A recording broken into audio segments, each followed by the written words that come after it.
Voice of Backgammon. I've got Frank Raposa with me to do the co-commentary. Frank, let me let you introduce yourself. I don't know that you've done commentary with us before. It's a pleasure to have you. Thanks. Nice to be here. Yeah, I think I was with you one time a couple of years ago in Montreal, and I did a little guest commentary in Vegas with Bill Riles when he was just letting anyone off the street help out. So, yeah, it's been a good tournament for me. I just got the consolation first place, so I'm happy. Awesome, and congratulations for that. Julius, are we ready to start in the other room?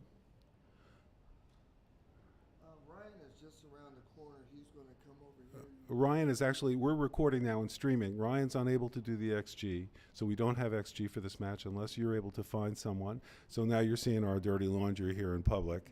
But why don't we get the match started? I don't want to hold that up. Okay, so it's going to be Victor And Mario. Mario. Mario Cool. Yes. Thank you, Julius. We're ready. Julius is the USBGF tournament director. We were going to have Ryan Rabolo do the XG. Unfortunately, he's with a group that had to leave. I think they had to catch a plane, so he was unable to stay as we got started a little bit later than perhaps we thought would work out for him. So we'll see if we can find an XG replacement. But in the meantime, we do want to get the match started. The chairs are empty right now. Julius is going into the room to talk with Mario and Victor, and let's get this party started. This is the super jackpot. So Victor just won the Open Championship against Jack Edelson, and now he's playing in the finals against Mario Cool. So this is cool. Yeah, that's a dream weekend for Victor, and he deserves it. He's such a great player, and he's just mowing them down. So, yeah, good luck. And it's tough to get in front of someone like that when they're so hot.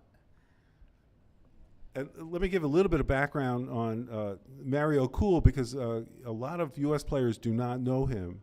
And I didn't know him, but there was a magazine called Backgammon Today magazine that he published from 2000 to 2002. So he has been around the backgammon world.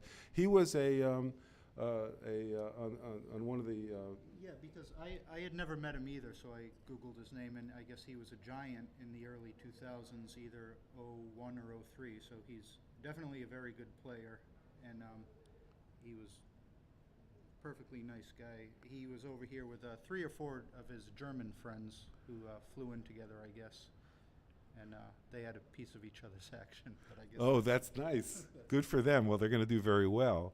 He was involved with some gaming called True Money Games from 2002 to 2008.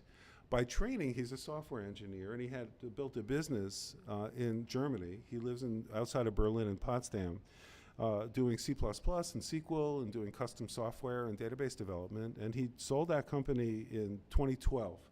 So now he's ready to get back into the backgammon world. He said he plans to attend about 10 or more tournaments this year. But his background is computer science, which he studied in Germany. And he also, for hobbies, likes gin rummy. He likes card games, but backgammon is his true love. And he is a top flight player. So Victor has his work cut out for him. We just did an interview with Victor separately in a separate video. So if you'd like to check that out on YouTube or Twitch or Facebook Live on either USBGF or Voice of Backgammon, you'll see that interview there. Julius? Oh, we're still waiting on the players. They've decided to split the money and just not play the match, apparently. No, just kidding. Well, good for Mario. That's always great if someone can combine 2 passions like backgammon and computer programming into the same great thing. Like that's like the pie in the sky. It's really true, right? I mean, there's so much mathematical analysis and computer science going on in the world of backgammon. Yet, it's a game that so many players are not math-oriented, and they learn positional feelings. There are world-class players who never really did the math. People like Falafel. And even Steve Sachs sometimes says, I just want to get a feel. Bob Wachtel says that quite often. So there are a lot of players who don't always, go into the math. And part of the reason for that is that it's a people game. Your opponent can be someone who you know tends to drop early doubles. So you're going to make a blunder and double early because you think you might get a drop. Why not, right? Or another player will take any double. You wait after anybody else would have reasonably doubled, but you don't, and then you double a little bit later, they take it, and you get a gammon out of it. So knowing your opponent can help you play a better game, even if the bots tell you mathematically you didn't do the right thing. Right, yeah, for sure there is a psychological aspect to this. I try not to go too overboard with the player skill-based adjustments. But yeah, I'm not a math player, and in fact, I'm not a math person at all. I got as high as pre-cal, and even that was a struggle for me. So I actually like, personally, I like geometry because it was more of a visual thing, like visual patterns and shapes and stuff. So yeah, just so for anyone out there who's not a big numbers person, like, for sure, don't be intimidated. Just count some shots and pips, and that's you don't have to go overboard with the math unless you enjoy it.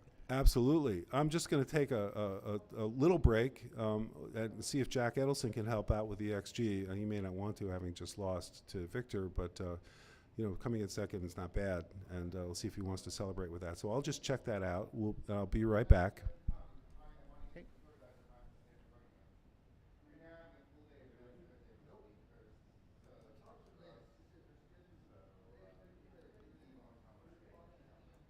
Yeah, just seeing who's available for these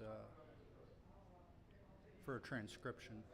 It's actually a very difficult skill to be able to keep up live in a match.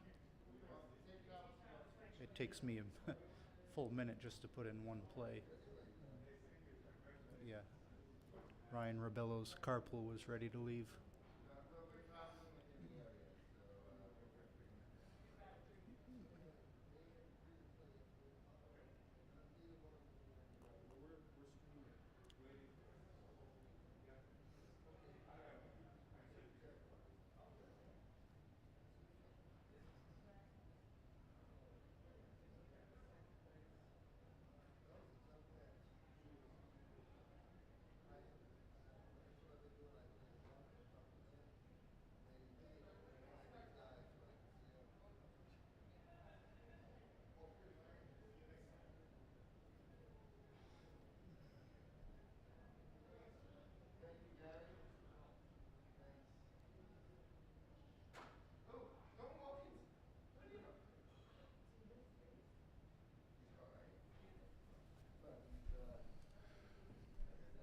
Both Jack and his wife Christina came in second place. Jack in the Open, Christina in the ladies, and congratulations to them. Not bad to bring down two trophies in the same family. We're still waiting for Victor and Mario to show up, and so I think what we might do is pause for now, and then we'll come back in the stream so we don't keep our audience waiting when they're finally in the room. Frank, are you okay with that? Can you stick around? Sure, yeah, I'll stick around as long as I can. I'm driving back to Virginia with Ed O'Loughlin and John Klein, so it's funny, who's ever still alive is ready to be killed by the other guys ready to leave. Excellent. Well, I do see Mario talking with Julius, so they may be getting ready. Mario, you all set? You? Yes. Okay, thank you for letting me know. That was Mario Kuhl. He's playing in the finals against Victor, who's gassing up with some Starbucks. You couldn't find anybody good to work with you? Yeah, Frank, you couldn't find any better to work with you? Well, hey, I'm done, so I'm just waiting for Ed and John to be done. So, take care, Phil. Nice to see you.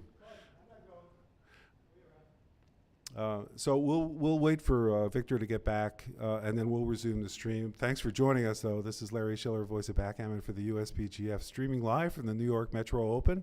We'll be back in a few minutes with the Super Jackpot Finals with Victor Ashkenazi and Mario Kuhl from